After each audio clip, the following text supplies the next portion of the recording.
If there were many bands that ended up in the pandemic, we also had many projects that were born with it. In this case, we have the Belgian Catharsis, who bring us a modern death metal whose big problem is the way they present it. The production tries to be modern but ends up having a strange sense of reverb that becomes a distraction, as well as the in-your-face vocals and a too artificial drumming. Potential, no doubt, but in need of more work before moving on to the album's step. The precariously designed cover might be indicative of some lack of condition, something we were prepared for when we went to listen to these 3 tracks from Winter EP.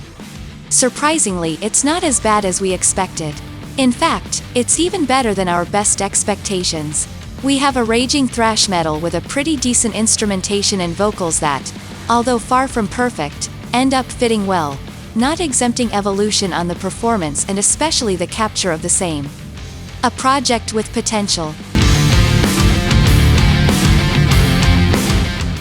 For those who think that stoner is boring and predictable as a style and that the bands that operate in it all end up sounding uninspired, we present Wolfnaut, a band that, in their 4th album, Return of the Asteroid, may not dazzle at first, but as we dive into the album, we realize that not only do they have the essentials of a stoner band, the riff, of course, in the center of attention, but their songs manage to transcend the expected and captivate for the positive.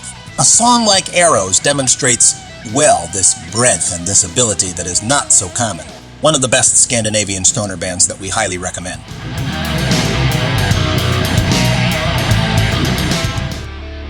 After their fantastic debut in 2019, here we have the return of Tanith.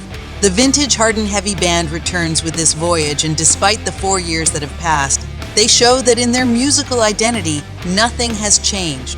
The nostalgic love story that takes us back to the roots of heavy metal as we know it today continues in a pre-new wave of British heavy metal world, and with a sensibility that seems to be lacking in music nowadays, which is easy to understand considering the band brings together hard rock, heavy metal, and even progressive sensibilities, resulting in a very unique proposal that continues to be among the best things we've heard in recent times.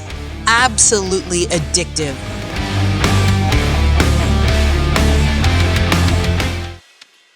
Second album from the Finnish band Arched Fire that surprised us positively. If we were used to the extremely melodic proposals from bands from the land of 1,000 lakes, Arched Fire arrives and brings us a heavy metal bordering the thrash, with great might. Contrary to many of the proposals we have nowadays, Arched Fire will not drink in the 80s fountain, but choose the 90s one instead, to what was done on the other side of the Atlantic with a more muscular approach. There is therefore a certain nostalgia, yes, but not what you think. Allied to the surprise, we have good heavy metal songs with balls.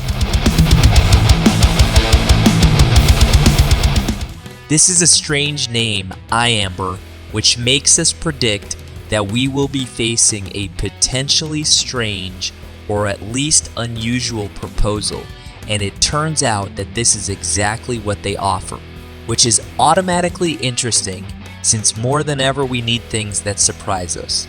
But we need things that make sense with the music justifying its peculiarity. Somewhere between the abrasiveness of post-metal and progressive ambiances, Mercurial Shakes is an album that leaves no one indifferent, precisely what is needed.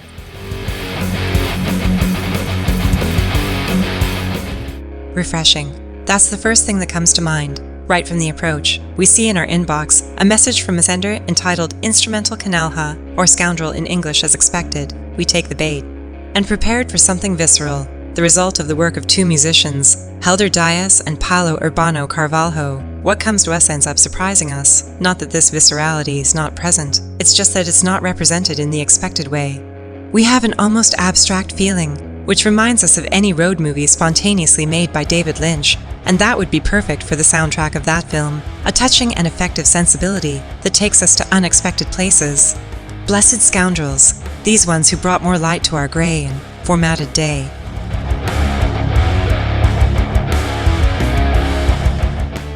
Yossi Sassi returns with his 6th solo album, where he takes his electric guitar to revisit the moments before the flood, that is before Mabul, adding more rock to his middle, Eastern folk that made him so successful.